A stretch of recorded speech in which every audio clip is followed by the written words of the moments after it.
What should I do if someone isn't wearing a mask?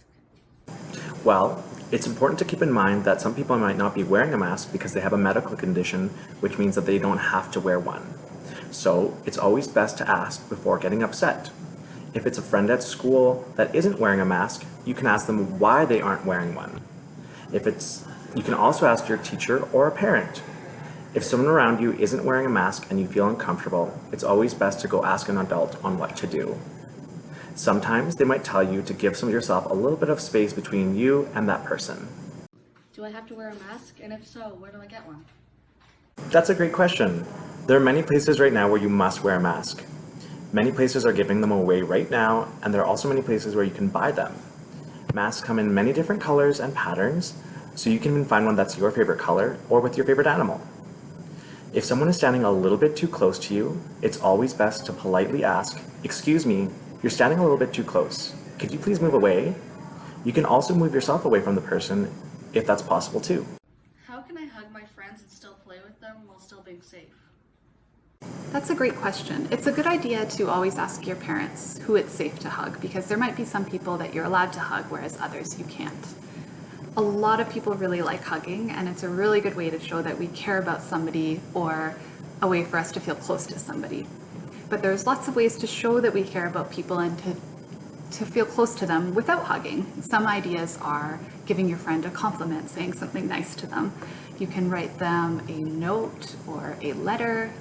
You can do something nice for them, or maybe even just telling jokes or making them laugh can help you feel closer. There's lots of games too that you can play where you can be a little bit further away from your friend. Some of these could be sports. If you really like sports, you can kick a soccer ball back and forth or play bowling. If you like music, you could have a dance party in the same room, but across the room from each other, and take turns picking which song to play next.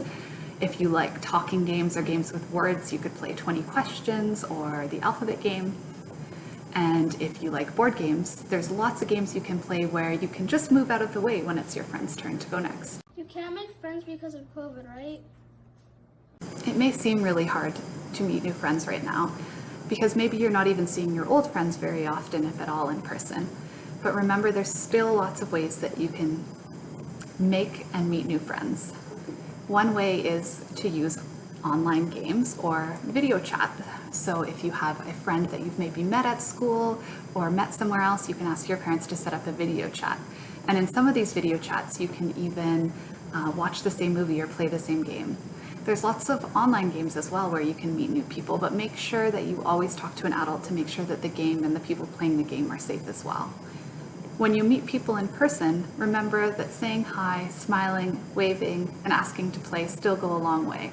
So even if you're standing 6 feet apart, you can still smile, wave, introduce yourself, and ask them to play a game with you. What if I'm not feeling well? Just like before, make sure you tell a parent or another safe adult right away when you're not feeling well. In most cases, you just have to go home and rest for a while until you're feeling better. This will help keep your friends and everybody else in your life safe from getting sick too. Your parents will help you with other things that you might have to do, like whether you have to see a doctor. I'm noticing my parents are feeling worried. What do I do? Just like it's okay to talk to your parents about your feelings, it's okay to talk to them about their feelings too. The same goes for teachers and other safe adults. You can tell them what changes you've noticed and ask what they mean. Your parents can tell you what they're doing to support their feelings and who is on their support team. Maybe they're getting support from a doctor, a counselor, or their friends. Even if they are worried and have big feelings like you, they will still be there to support you. Well, I feel scared and sad. What other feelings would I have? Feeling sad, scared, or worried is very normal and common with all of the changes, missing out on fun things that we look forward to, or not getting to see friends. You might even feel other things that are more unexpected, like angry, disappointed, tired, confused, more hungry than normal, less hungry than normal, or bored.